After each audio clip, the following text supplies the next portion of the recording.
ৰক্তিমা বৰুৱা চেনেললৈ মই আটাইকে স্বাগতম জনাইছোঁ। নমস্কাৰ, গুড মৰ্ণিং এটাকে জনাইছোঁ। আজি গুৱাহাটীত এটা কামত গৈ আমি কোন কোন গৈছোঁ আপোনালোকে দেখিবই বাৰু। আমি গৈ যেতিয়া আহোঁতে সকলোৱে ক'লে যে এখন হোটেলত সোমাই ভালকৈ আমি কিবা এটা খাই লওঁ। আহোঁতে মোৰ মনত পৰিল ঢলগিৰি দেখোন এইখিনিতে হ'ব, কাৰণ আমি জোৰপুখুৰী হৈ গাড়ীখন গ'ল যিহেতু উজান বজাৰ লতা শিল ফিল্ডৰ কাষৰ মানে ওচৰত পাওঁতেই মনত পৰিল যে এইখিনিতে ঢলগিৰি আছিল কিজানি। মই ভাবি নহয় আজি সোমাবই লাগিব, কাৰণ ইমান শুনি থাকোঁ এইখনৰ কথা। আৰু তেওঁলৈও মোৰ এটা মানে আৱেগ এটা আছে যে সাগৰলৈ বহু দূৰ ইমান ধুনীয়া চিনেমা এখন কৰা মানুহজনে এখন হোটেল দিছে। হোটেল বুলি ক'ব নোৱাৰি, এখন একেবাৰে মানে আমাৰ খাটি অসমীয়া এখন দোকান, মানে থলুৱা খাদ্যৰ পৰা কাপোৰৰ পৰা বিভিন্ন সামগ্ৰী পায়েই আছে মানে। আৰু পৰিৱেশনটো যে ইমান ধুনীয়া নহয়, সেয়া শুনি শুনি মোৰ সঁচাকৈ মানে যাবলৈ মন। এয়া আহিলোঁই আৰু সোমাই আহিলোঁ। ইয়াত কি ধুনীয়াকৈ মানে লিখা আছে, এই শুৱনি আমাৰ গাঁওখনিয়তে এইটোও লিখা আছে। ঢলগিৰি নামটোৱে মানে পৰিচয়। আৰু এইজনে হৈছে সেয়া মনোৰম গগৈ, দেখুৱাই দিলোঁ। আৰু দোকানখনত যে মানে ইমান আকৰ্ষণীয় আৰু সকলোখিনি মানে বাঁহৰ বেতৰ এনেকৈ বনোৱা হৈছে আৰু মাটিৰ মানে যেন আগৰ দিনৰ মানে আমাৰ ঘৰবিলাক যে অসমীয়া খাটি অসমীয়া মানুহৰ ঘৰবোৰ। আৰু এই পিঠাৰ তিলপিঠা, ঘিলা পিঠা, বৰ পিঠা, বহুত পিঠা। আৰু পিঠাবিলাক মানে বিট দি বা গাজৰ দি এইজন মনোৰম গগৈ। আৰু ইমান ধুনীয়াকৈ হাঁহি মানে আমাক স্বাগতম জনাইছে। সঁচাকৈ তেওঁৰ এইখিনি মানে গুণখিনিতো থাকিবই বাৰু। আৰু প্ৰত্যেকজন কৰ্মচাৰীৰে মানে তাত সেইটো গুণ আছেই, মানে আকৰ্ষণ কৰিব পৰা। আৰু আমি অলপ সময় বহিলোঁ, অৰ্ডাৰ দিলোঁ যে এইটো হুৰুমটো মই আচলতে কলিয়াবৰ যাওঁতে খাইছিলোঁ, ইমান ধুনীয়া। তেখেত মনোৰম গগৈ ক'লে যে এইটো মানে ক্ৰীম দি খাবলৈ বোলে বেছি ধুনীয়া। এটা লৈ ল'লোঁ। তাৰপিছত ল'লোঁ এই মোৰ প্ৰিয় এইবিলাক আছে, বেহুৱা, খাৰলি বুলিও কওঁ আমি, বেহুৱা বুলিও কওঁ। আৰু খৰিচা যে বাঁহগাজৰ বিভিন্ন ধৰণৰ আছে। এয়া পিঠাবিলাকে দেখিছেনে, ৰং দিছে, কিছুমান গাজৰ ৰং দিছে, কিছুমান বিটৰ ৰংটো দি দিছে।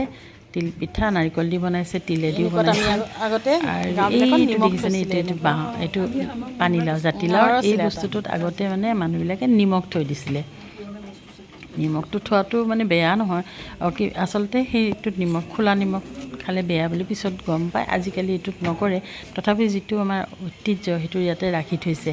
বহুত মানুহৰ ঘৰতে আছিলে এই নিমখ থোৱাটো, এতিয়াৰ কাৰণে সেইটো অৱশ্যে ইতিহাস হৈ গ'ল। আৰু এইয়া হুৰুমবিলাক এনেকৈ থৈ দিছে। আৰু মানে বাঁহৰ পাচি নিচিনা বস্তুতেই বেছিকৈ বস্তুবিলাক ৰাখিছে। এইবিলাক তিল লাৰু, তাৰপিছতে আছে চাউল, বিভিন্ন চাউল আছে, উখোৱা চাউল, জহা চাউল, বৰা চাউল, কুণকুণী জহা, ক'লা জহা, বিভিন্ন ধৰণৰ চাউল আছে। লগতে চিৰা, বকুল বৰা ধানৰ চিৰা, তাৰপিছতে বৰা ধানৰ চিৰা, এনেকৈ বিভিন্ন ধৰণৰ মানে চিৰাবিলাকো আছে। আৰু আছে গুড়, দৰঙৰ গুড়টো যিটো এটা মানে টুকুৰা টুকুৰাকৈ যে বনায়, সেইটো অৱশ্যে মই খাই পাইছিলোঁ, খুব খাইছিলোঁ মই আচলতে খৈৰাবাৰীত থাকোঁতে। সেইটো গুড়ো ইয়াতে আছে। তাৰপিছতে আৰু বহুত ঠাইৰ তামোলপুৰৰ গুড়, লোকেলি মানে বনোৱা বস্তু গোটেইবিলাকেই আছে। মই যিখিনি বাৰু মানে আপোনালোকক দেখুৱাই দিছোঁ বাৰু। কেতিয়াবা আপোনালোকে গ'লে নিশ্চয় দেখিব। আৰু আচলতে আমি ভাতখিনি গৰমে বনাই গোটেইখিনি বস্তু, সেইকাৰণে আমি কিছু সময় ৰ'বলগীয়া হৈছে। আৰু তাতে ভিতৰৰ ফালে মানুহ খায়ো আছে, যিহেতু সৰু বেছি ডাঙৰ নহয় খোৱা পৰিৱেশন কৰা জেগাখিনি। গতিকে অলপ সময় ৰোৱাটো আমাৰ একো মানে হোৱা নাই, হানি হোৱা নাই আমাৰ, বৰঞ্চ আমাৰ লাভ হৈছে। এইটো গুড়টো দেখিছেনে পেকেটটোত, ছটা গুড়টো। আচলতে মই বস্তু ল'ম বুলি ভবা নাছিলোঁ যে, সেইকাৰণে বেছি পইচাও লৈ যোৱা নাছিলোঁ।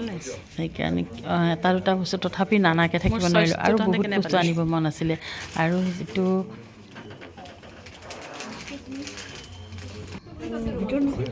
এইয়া দেখিছেনে, এই ল'ৰাজনে এই পুত্ৰ আৰু তেখেতৰ বৃদ্ধ পিতৃ মাতৃক এই মানে ওপৰতলা বুলিয়ে ক'ব লাগিব, তালৈ লৈ আহিছে ভাত খুৱাবৰ কাৰণে।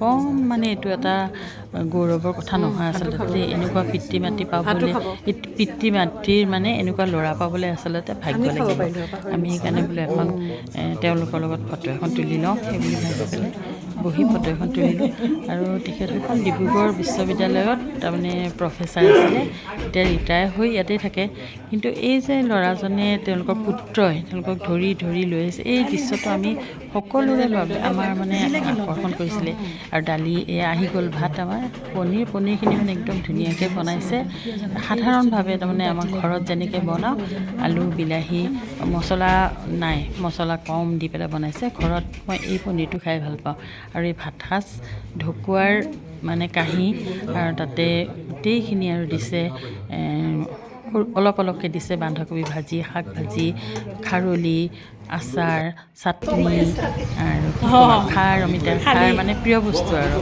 যেন মোক মায়েহে মানে দিছে আৰু ভাত সাজ থলগিৰিত আহিলোঁ দেই ভাল লাগিলে আজিলৈ ভিডিঅ'টো ইমানতে সামৰণি মাৰিছোঁ দেই আকৌ লগ পাম